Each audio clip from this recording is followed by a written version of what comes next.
ഞങ്ങളിപ്പോൾ പോകുന്നത് അണ്ടർഗ്രൗണ്ടിൽ കൂടി ഒരു ബോട്ട് ടൂർ എക്സ്പീരിയൻസ് ചെയ്യാൻ വേണ്ടിയാണ്. ഇതുള്ളത് പീക്ക് ഡിസ്ട്രിക്റ്റിലാണ്. ഇതിനെ പറയുന്നത് സ്പീഡ് വെൽ കാവറൻ ആണ്.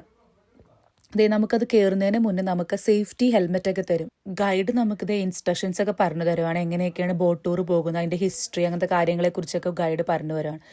നമുക്കിത് ഇറങ്ങാൻ വേണ്ടി 106 സ്റ്റെപ്സ് ഡൗൺ സ്റ്റേഴ്സും ഉണ്ട്, തിരിച്ച് കയറാൻ വേണ്ടി അത്ര തന്നെ സ്റ്റെപ്സും ഉണ്ട്. കുറച്ച് കെയർഫുൾ ആയിട്ട് വേണം സ്റ്റെപ്സ് ഒക്കെ ഇറങ്ങാനായിട്ട്. ഇതേ കാണുന്നതാണ് നമ്മൾ പോകുന്ന ബോട്ട്. നമ്മൾ സ്റ്റെപ്പൊക്കെ ഇറങ്ങിക്കഴിയുമ്പോൾ നമ്മുടെ ബോട്ട് കാണാൻ പറ്റും. ഈ കാണുന്ന ബോട്ടിലാട്ടോ നമ്മൾ പോകാൻ പോകുന്നത്. ഇപ്പം എല്ലാവരും ഭയങ്കര എക്സൈറ്റഡ് ആട്ടോ. ഇത് നമുക്ക് ഫസ്റ്റ് ടൈം ഒരു എക്സ്പീരിയൻസ് ആണ് ഞാൻ.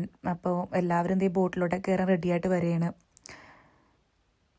ഓരോരുത്തരായിട്ട് ഇങ്ങനെ ഗൈഡ് പറയണനുസരിച്ച് നമ്മൾ ബോട്ടിലൊക്കെ കയറി എല്ലാവരും ഇരുന്ന് ഞങ്ങൾ രണ്ടുപേരും ഇപ്പോൾ റെഡിയാട്ടോ, സെറ്റായിട്ട് ഇരിക്കുവാണ് ബോട്ടിൽ. ഗൈഡ് ഇൻസ്ട്രക്ഷൻസ് ഒക്കെ പറഞ്ഞ് ബോട്ട് പയ്യെ മൂവ് ചെയ്യാൻ തുടങ്ങി. അത്യാവശ്യം നല്ല നാരോ സ്പേസിൽ കൂടിയാണ് ബോട്ട് പോകുന്നത്. ജസ്റ്റ് ഒന്ന് മൂവ് ചെയ്യാൻ തുടങ്ങിയപ്പോൾ തന്നെ നല്ല ഡാർക്കായി. ഞാൻ പിന്നെ ഫ്ലാഷ് ലൈറ്റ് അടിച്ചുകൊണ്ടാണ് ഇത്രയും വെട്ടം വന്നത്. ഇത് ഒരു അണ്ടർഗ്രൗണ്ട് ടണലായതുകൊണ്ട് ഇതിൻ്റെ 2 സൈഡിലും കല്ലുകളൊക്കെയാണ്. അപ്പോൾ ഈ ബോട്ട് ഇങ്ങനെ ചെറിയ സ്പേസിൽ കൂടി പോണ സമയത്ത് ബോട്ടിൻ്റെ എഡ്ജൊക്കെ ഇങ്ങനെ മുട്ടുമ്പോൾ ഭയങ്കര ഒരു സ്കേറി എഫക്റ്റ് ഒക്കെ വരും. പക്ഷെ പേടിക്കാനൊന്നുമില്ല. ഡിസ്ട്രിക്ട് വരുവാണെങ്കിൽ ഇത് എന്തായാലും ഒരു മസ്റ്റ് ട്രൈ ആട്ടോ. നല്ലൊരു എക്സ്പീരിയൻസ് ആണ്.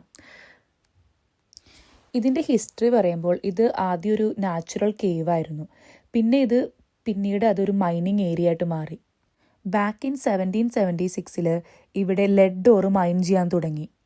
മൈനേഴ്സ് ഗ്രൗണ്ടിൻ്റെ ഡീപ്പ് ലെവലിലേക്ക് ഡിഗ് ചെയ്തപ്പോൾ അവർക്കൊരു വലിയ പ്രോബ്ലം ഫേസ് ചെയ്യേണ്ടി വന്നു, അതായത് അണ്ടർഗ്രൗണ്ട് വാട്ടർ ഫ്ലോ വളരെ സ്ട്രോങ് ആയതുകൊണ്ട് അവർക്ക് മൈനിങ് കണ്ടിന്യൂ ചെയ്യാൻ പറ്റിയില്ല. അങ്ങനെ ഈ മൈൻ ഒരു അബാൻഡൻഡ് ആയി.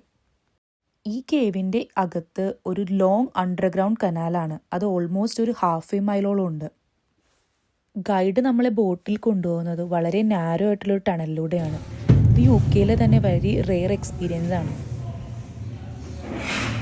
നമ്മളങ്ങനെ കേവിൻ്റെ അകത്തോട്ട് പോകുന്ന അത്യാവശ്യം നല്ല തണുപ്പൊക്കെ ഫീൽ ചെയ്യും. പിന്നെ വാട്ടർ ക്രിസ്റ്റൽസ് ഒക്കെ നല്ല ക്ലിയർ ആണ്. പിന്നെ അകത്തോട്ടൊക്കെ പോകുമ്പോൾ നല്ല ലൈറ്റിംഗ് ഒക്കെ ഉണ്ട്. നല്ലൊരു ചെറിയൊരു സിനിമാറ്റിക് വ്യൂ ഒക്കെ നമുക്ക് കിട്ടും. ഈ കേവിൻ്റെ അകത്ത് ഭയങ്കര സൈലൻസ് ആണ്. അത് നമുക്ക് ഭയങ്കര കാമുമാണ്, അതുപോലെ തന്നെ അത് ഭയങ്കര എക്സൈറ്റിങ്ങും ആണ്. ഈ വാളിൽ കാണുന്ന റോക്ക് ഫോർമേഷൻസ് ഒക്കെ പ്യുവർ ആയിട്ടുള്ളതാട്ടോ. ക്ലോസ്ട്രോഫോബിക് ആയിട്ടുള്ള ആരെങ്കിലും ഉണ്ടെങ്കിൽ കുറച്ച് കെയർഫുൾ ആയിരിക്കണം, കാരണം അകത്ത് ഇച്ചിരി ഡാർക്കൊക്കെയാണ്. പീക്ക് ഡിസ്ട്രിക്ട് വരുവാണെങ്കിൽ ഇതൊരു മസ്റ്റ് വിസിറ്റാണ്, മിസ്സാക്കരുത് കേട്ടോ. നമുക്കിതിന് വരുന്ന ടോട്ടൽ കോസ്റ്റ് 21 പൗണ്ട്സ് ആണ്.